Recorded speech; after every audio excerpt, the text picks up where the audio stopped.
Hello, how are you students? Let us start our class. Parts of speech.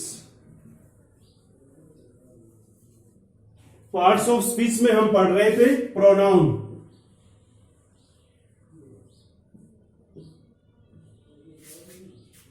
Part of speech में pronoun पढ़ रहे थे। Pronoun के हमने 8 प्रकार पढ़ लिए थे। अब बात करते हैं 9वें प्रकार की।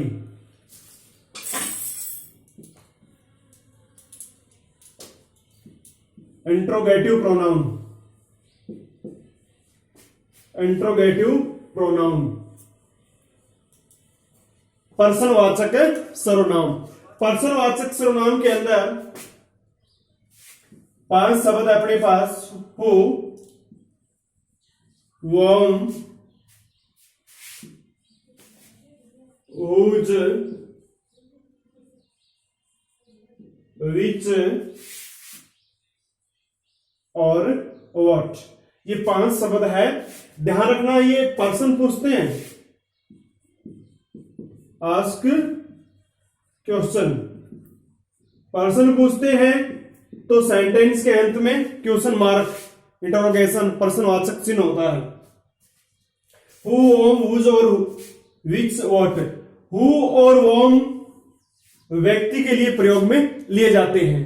हु यानी एक व्यक्ति के सब्जेक्ट के रूप में हु होता है, एक व्यक्ति के ऑब्जेक्ट के रूप में वॉम होता है। और हुज भी व्यक्ति के लिए होता है, ये होता है संबंध के लिए। संबंध के लिए हुज फादर, हुज डॉक्टर, यानी किसी वस्तु के साथ, किसी व्यक्ति के साथ व्यक्ति का ही संबंध। यानी एक तरफ तो व्यक्ति का होना ही होना है, दूसरी तरफ वस्तु, जानवर, कुछ भी हो सकती है। जैसे मान लो whose doctor, sorry whose father, whose daughter, इस प्रकार से हम शब्द में काम में लेते हैं।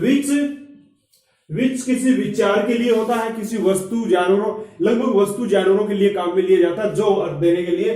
और वोट का अर्थ भी यहां पर जो होता है, और ये किसी विचार के लिए काम में लिया जाता है। तो देखिए, अपने बात कर रहे थे, यानी ये सब्जेक्ट है, ये ऑब्जेक्ट है, ये संबंध के लिए होता है।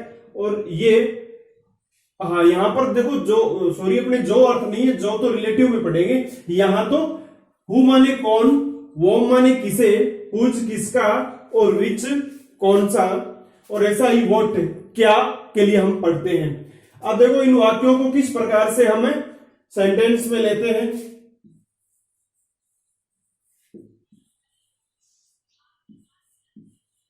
What are you doing.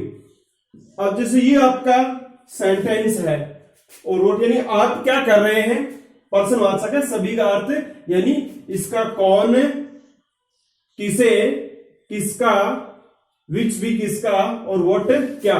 विच माने कौन सा भी होता है। तो व्हाट आर यू डूइंग, आप क्या कर रहे हैं। यहां पर व्हाट स्वतंत्र है, ये क्या है, प्रोनाउन है, व्हाट प्रोनाउन है। अब इसमें कोई कार्य किया जा रहा है।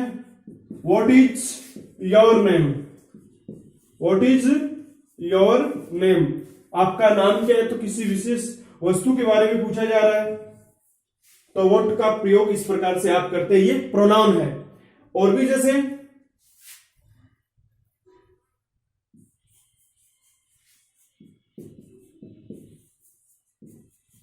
व्हाट इज राम, राम क्या है। हम कहेंगे लड़का है, बिल्कुल नहीं, लड़के वाली बात नहीं, लड़का तो है ही है। व्हाट इज राम, राम क्या है। राम इज डॉक्टर, यानी यहां पर प्रोफेशन पूछा जा रहा है।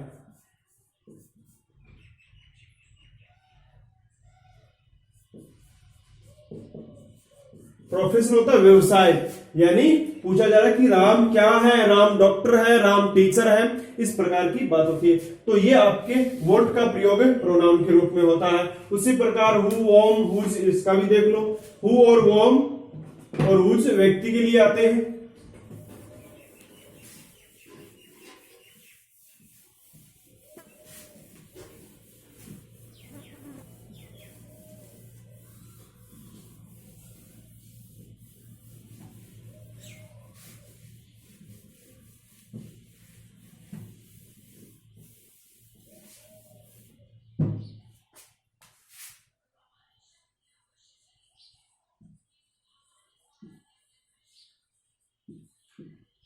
हु आर यू, आप कौन है, स्वतंत्र है, ये प्रोनाउन है।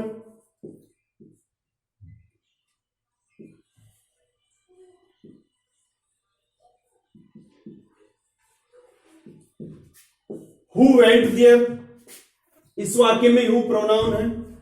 अब देखो इसमें तो वर्णनात्मक है, यानी ये वर्ब है, फंक्शनल नहीं है, ये फंक्शनल है और ये डिस्क्रिप्टिव वर्ब है। ये डिस्क्रिप्टिव यानी आप कौन है, तो वो कहेगा मैं डॉक्टर हूं, कोई काम नहीं हो रहा, तो ये क्या डिस्क्रिप्टिव वर्णनात्मक है। और ये है आपका फंक्शनल, यानी ये वर्ब डिस्क्रिप्टिव है और ये फंक्शनल वर्ब है।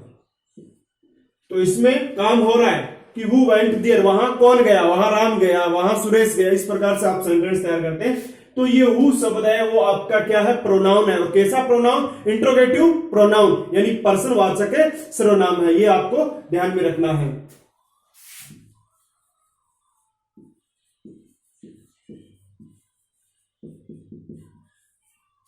Home, home do you like, आप किसे पसंद करते हैं, तो ये भी स्वतंत्र है, ये प्रोनाउन है, एक व्यक्ति के लिए आता है, आप किसे पसंद करते हैं, जैसे मैं राकेश को पसंद करता हूं, इस प्रकार से। तो वोम भी पर्सन के लिए आता है। और उसके बाद आपने हुज किया,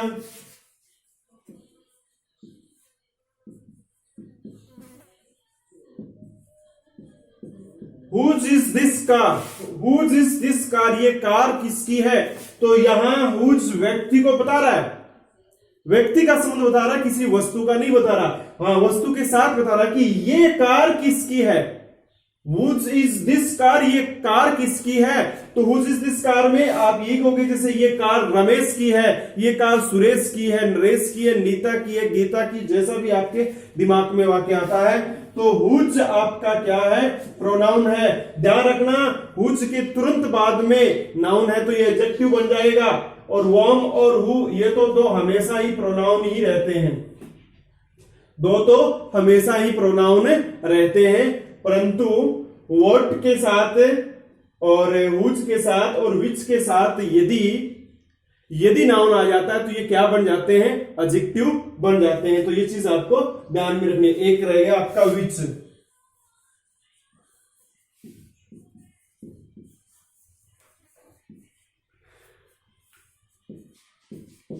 विच is your car, which is your car, ये आपका प्रोनाउन है, आपकी कार कौन सी है।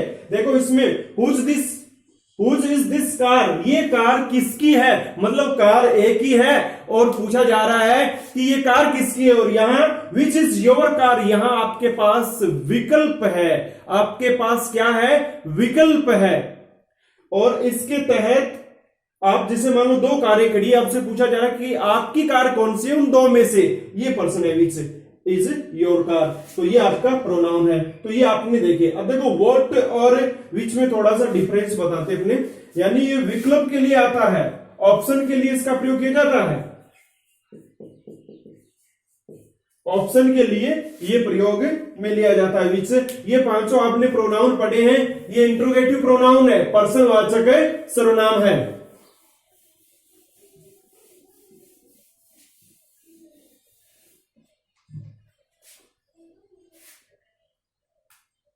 अब देखिए वो तो अपने एडजेक्टिव में बेटर समझ में आएगा, फिर भी अपने यहां देखते हैं।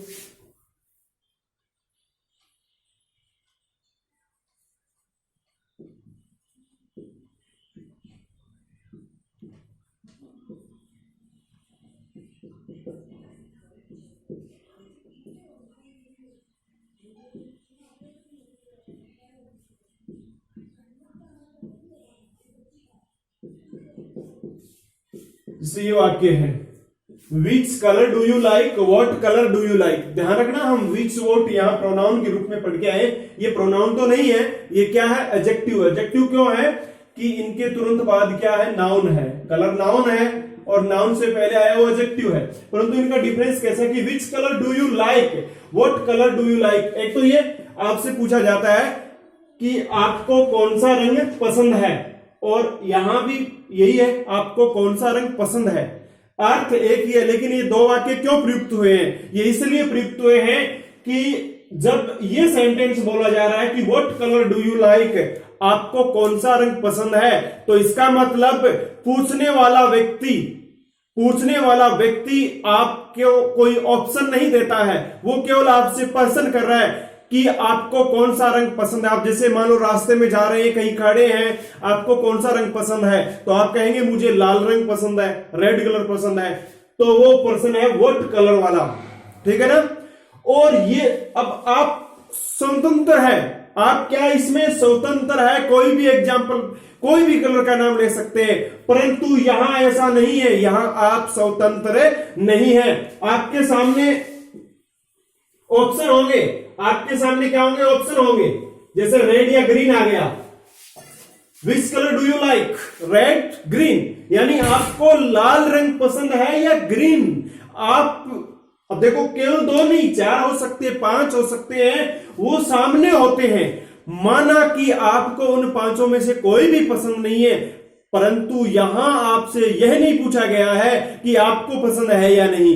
आपको पसंद है वो तो नीचे वाला है, ये ऊपर वाला है कि दिए गए जो रंग है, यानी दिए गए 2 या 4 ऑप्शन है, उसमें से आपको कौन सा पसंद है, ये इसका उत्तर है। यानी आपको कौन सा रंग पसंद है तो आप कोई भी बता सकते हैं, और यहां which colour do you like, आपको कौन सा रंग पसंद है। तो ऐसी कंडीशन में आपके सामने विकल्प होंगे 2 या 4, ग्रीन है, रेड है, येलो है, ब्लू है, स्काई है, जो भी आपको बताना होता है। ये दोनों का फर्क होता है।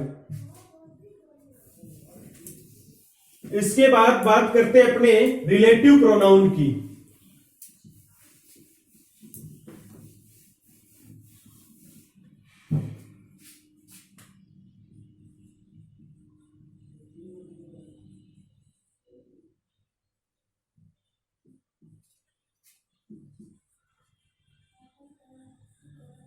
रिलेटिव प्रोनाउन में यही सबक हु भी है, वॉर्म भी है, हुज भी है,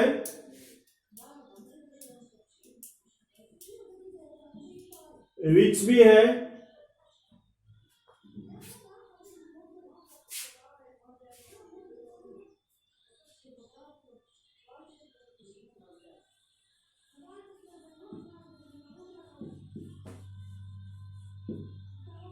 that.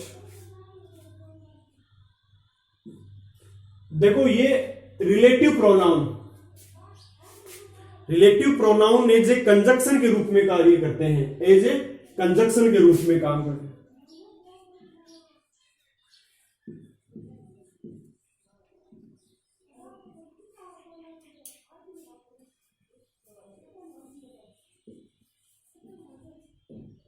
They are used as conjunctions. They are used as conjunction, यानी ये कंजक्शन के रूप में काम में लिए जाते हैं, 2 वाक्यों को जोड़ते हैं। अब देखो इनके, अभी हम पिछले में पढ़ के आए पर्सनवाचक है, तो पर्सनवाचक में क्या क्यों ऐसा था, और यहां आपको ऐसा नहीं करना है।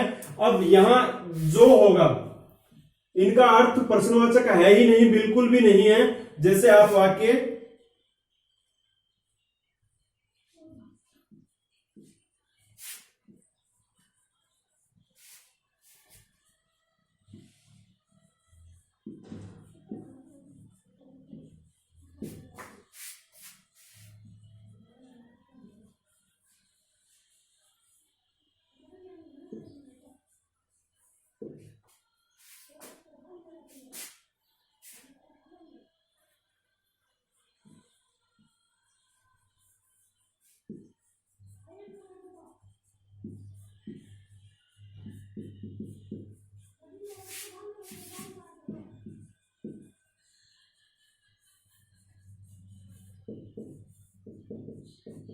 ये 2 सेंटेंस देखिए आप। Ram who met you is a good boy, Pooja whom you like is a naughty girl। क्या कहा गया, राम जो तुमसे मिला था एक अच्छा लड़का है।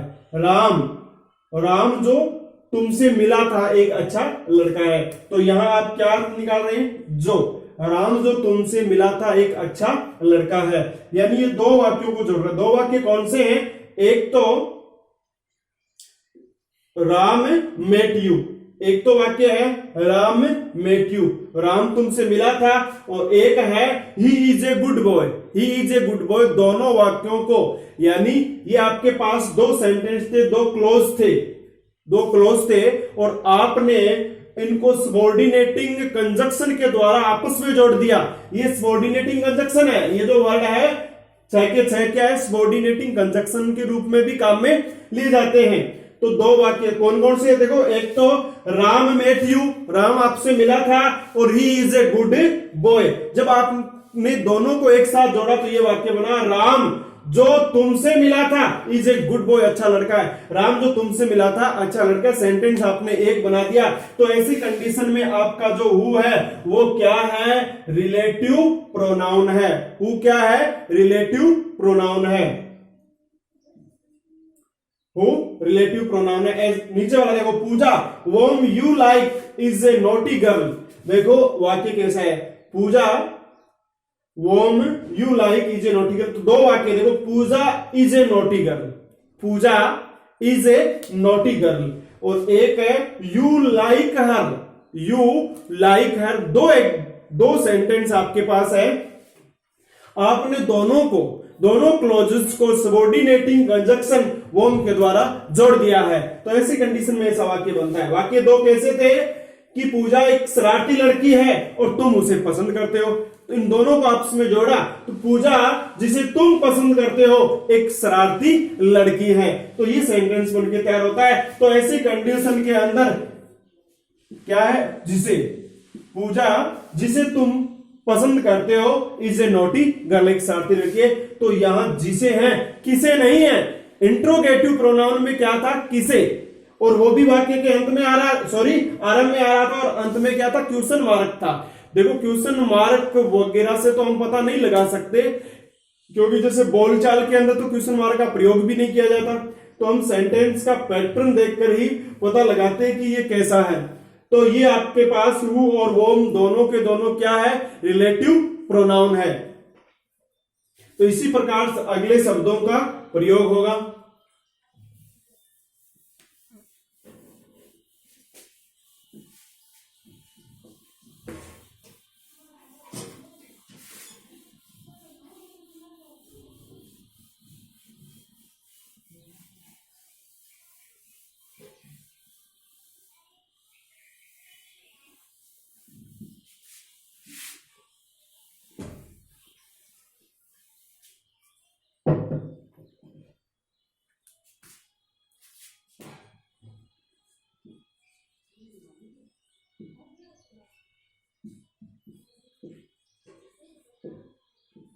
डू वॉट आई से, करो जो मैं कहता हूं, यानी मैं कहता हूं वही करो।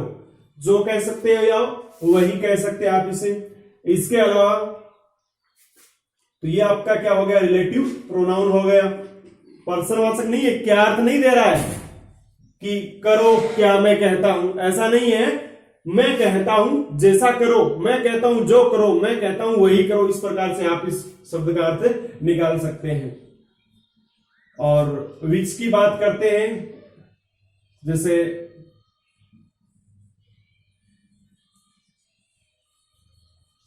He bought a dog which is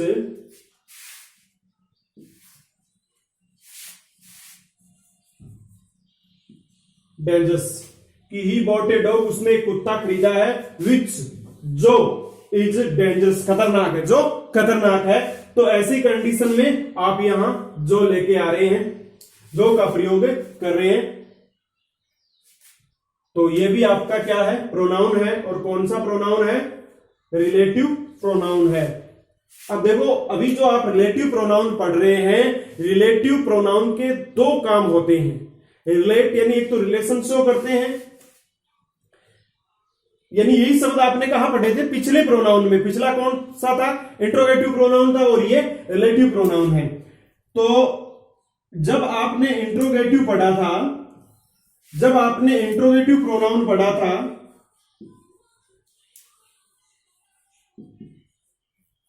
तो आपका ये एक ही काम कर रहा था, क्या कर रहा था, आस्क क्वेश्चन यानी प्रश्न पूछने का। और अब आपका ये रिलेटिव है, शब्द वही है सेम, रिलेटिव प्रोनाउन। इनके दो काम है, कौन कौन से दो काम है? एक तो देखो दो वाक्यों को जोड़ रहे हैं आपस में, देखो ये भी दो वाक्य, एक शब्द यानी एक ये वाक्य है और एक ये दो वाक्य, दो क्लॉज है ये। एक जहां एक फाइनाइट वर्ब होती है वहां क्लोज हो जाता है, तो ये दो वाक्यों को, वही ये देखो, एक तो ये वाक्य है और दूसरा विच इज डेंजरस, ये वाक्य है, यानी इज डेंजरस, या कह सकते हैं इट इज डेंजरस था और आपने इट को हटा दिया, वहां पर विच लगा दिया। या फिर हो सकता है द डॉग, ऐसा वाक्य था ही बॉट ए डॉग और अगला था द डॉग इज डेंजरस, तो ऐसी कंडीशन में आपने द डॉग को तो हटा दिया और वहां पर क्या लगा दिया, विच, तो सेंटेंस बनके तैयार हो गया he bought a dog which is dangerous, ऐसा सेंटेंस तैयार हो गया। अब देखो एक काम तो दो वाक्यों को आपस में जोड़ने का हो गया, भी आप ऐसा करो, टू जॉइन टू क्लॉज, समझ गए? जॉइन माने जोड़ना, यानी ये जो रिलेटिव प्रोनाउन है इनका पहला काम क्या है, दो वाक्यों को आपस में जोड़ते हैं, और दूसरा काम क्या है, रिलेशन शो करते हैं। तो ये भी लिख लो, टू शो रिलेशन, यानी संबंध दिखाते हैं। देखो वाक्य तो आपको दिखाई दे रहा है, संबंध क्या है, रिलेशन कैसे बताते हैं, देखिए आप, ही बॉट ए डॉग, अब यहां आ जाइए, उसने क्या खरीदा, कुत्ता खरीदा। आगे वाला वाक्य क्या कह रहा है, इज डेंजरस, जो खतरनाक है, यानी ये जो इज डेंजरस है, जैसे मान लो इज डेंजरस है, खतरनाक है, खतरनाक कौन है, खतरनाक आपका कुत्ता है। तो विच शब्द इस डेंजरस का इसके साथ संबंध बता रहा है, यानी ये क्वालिटी किसकी है, एक डॉग की है, यानी खतरनाक कौन है, कुत्ता। तो कुत्ते के बीच में और खतरनाक शब्द के बीच में संबंध बता दिया गया है, और वो संबंध किसके द्वारा बताया गया है, विच के द्वारा। तो आपके रिलेटिव प्रोनाउन के कितने काम है, दो काम है।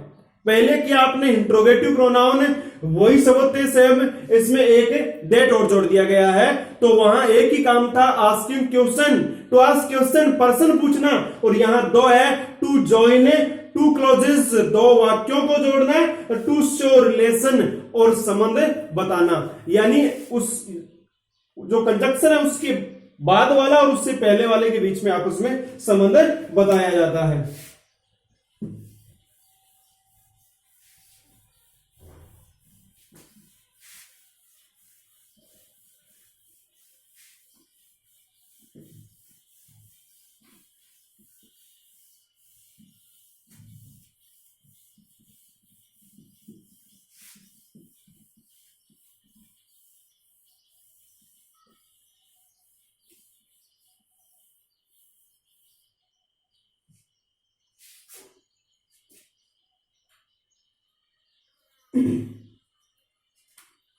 अब अपने अगले प्रोनाउन की बात करते हैं।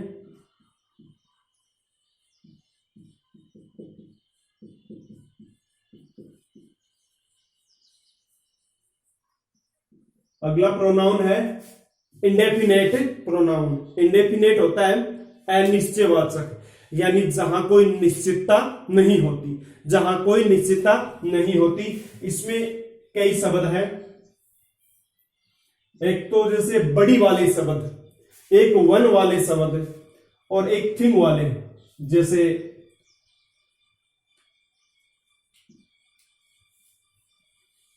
Everybody,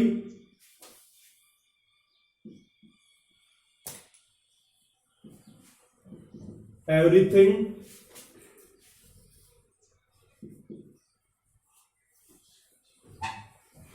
everyone.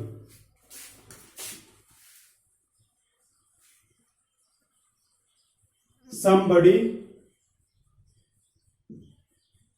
something,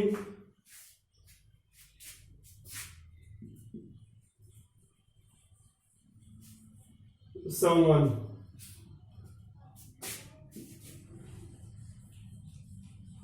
anybody, anything, anyone, nobody, no one,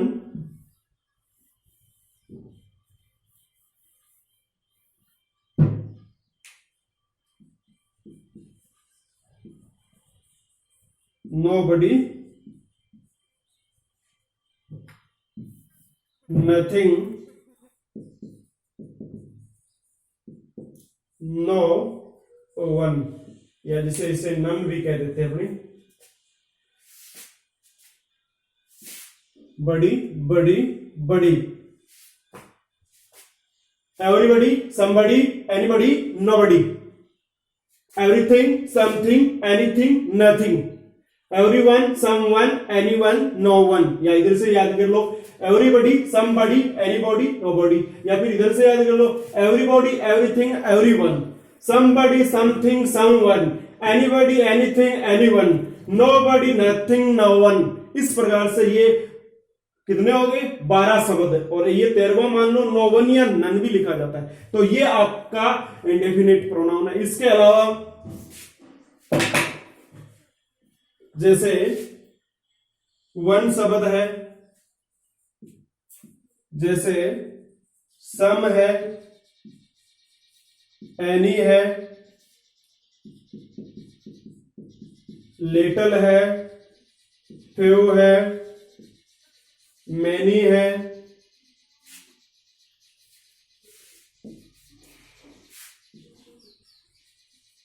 other है, अनदर है, अदर्स है, और 2-4 और भी शब्द होंगे। एक तो ऑल, बोथ, यानी इस प्रकार से आपके पास ये शब्द है जो इंडेफिनेट प्रोनाउन के अंदर शामिल है। किसमें आते हैं? इंडेफिनेट प्रोनाउन के अंदर आते हैं, अनिश्चयवाचक सर्वनाम के अंदर आते हैं। तो अब इनका प्रयोग कैसे किया जाता है, थोड़ा ध्यान रखना है आपको। उपयुक्त ये जो शब्द है, ये तो सारे के सारे प्रोनाउन ही है, परंतु जो नीचे वाले शब्द है ये प्रोनाउन के साथ साथ एडजेक्टिव का भी काम करते हैं। और वो आपको पता ही है, एडजेक्टिव ये तभी होंगे जब इनके तुरंत बाद क्या होगा? नाउन होगा। यानी इन शब्दों के तुरंत बाद नाउन होता है तो ये एडजेक्टिव है, अन्यथा क्या है? ये प्रोनाउन है। ये शब्द दोनों काम कर सकते हैं। तो अच्छी तरीके से आपको समझ में ये तब आएंगे जब हम एडजेक्टिव पढ़ लेंगे, क्योंकि प्रोनाउन में तो हम इनको पढ़कर जा ही रहे हैं, और जैसे ही एडजेक्टिव पढ़ेंगे तो अपने आप कंपेयर करेंगे, आप तुलना करेंगे, या कह सकते हैं कंपैरिजन रीडिंग, तुलनात्मक अध्ययन करेंगे तो आपको बेटर तरीके से समझ में आएगा। आप निरंतर पढ़ते रहिए। ये ज्यादा शब्द है, मान लो पहले 2-2, 4-4 थे और ये अंतिम कर रहे हैं, इसमें बहुत सारे शब्द है, ये टफ होगा। ऐसी कोई भी बात नहीं है, ऐसा कुछ नहीं है। ये जो शब्द है स्वतंत्र है, ये जो शब्द है वो स्वतंत्र है, और इनके बाद वर्ब का प्रयोग होता है या फिर वाक्य के अंत में आते हैं। तो ऐसी कंडीशन में ये शब्द क्या है? आपके प्रोनाउन है। और ऊपर वाले ये 12-13 ये तो प्रोनाउन है ही है, ये तो प्रोनाउन है। इसके अलावा कोई वर्ड कैटेगरी आप इसकी नहीं बना सकते। अब इनको 5-7 एग्जाम्पल को आप वाक्य में देखिए, यानी ये अनिश्चितता बताते हैं। इंडेफिनिट प्रोनाउन, यानी प्रोनाउन कहां काम में लिया जाता है? नाउन के स्थान पर, यानी वह शब्द जो नाउन के स्थान पर काम आता है वो क्या होता है? प्रोनाउन होता है, और आप इनका प्रयोग वहां पर करेंगे। अब देखो इनका प्रयोग हम करते हैं एग्जाम्पल में।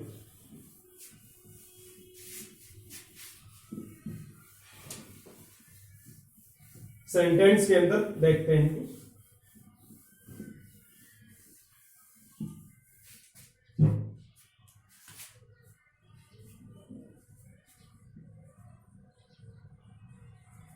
One should help the poor. One should help the poor. तो यहां वन क्या है? अनिश्चित है कि एक व्यक्ति को गरीब की सहायता करनी चाहिए। तो ये क्या हो गया, प्रोनाउन हो गया।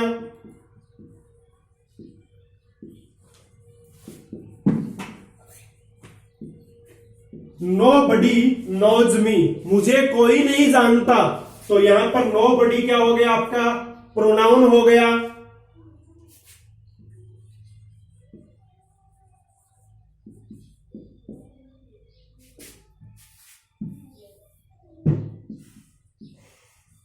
एवरीवन इज लेजी, प्रत्येक व्यक्ति आलसी है। तो किस एवरीवन की बात की जा रही है, कौन से व्यक्तियों की बात की जा रही है, हमें पता नहीं है। तो ये एवरीवन हो गया। उसके बाद कोई भी शब्द, आप कोई सा भी शब्द ले सकते हैं यहां।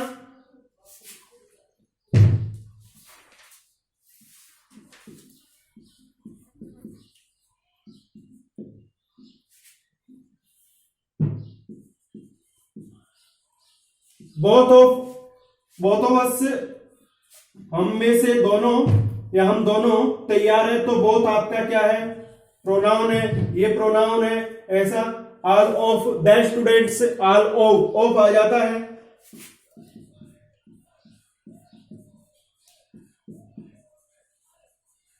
आगे कैसा भी स्टूडेंट सेंटेंस हो, all of the students are honest. तो ऐसी कंडीशन में ऑल क्या है, प्रोनाउन है। सभी विद्यार्थी, किन विद्यार्थियों की बात कर रहे हैं, ये सारी की सारी अनिश्चितताएं हैं। तो ये अनिश्चित यानी इंडेफिनिट प्रोनाउन है। आज की क्लास में बस इतना ही।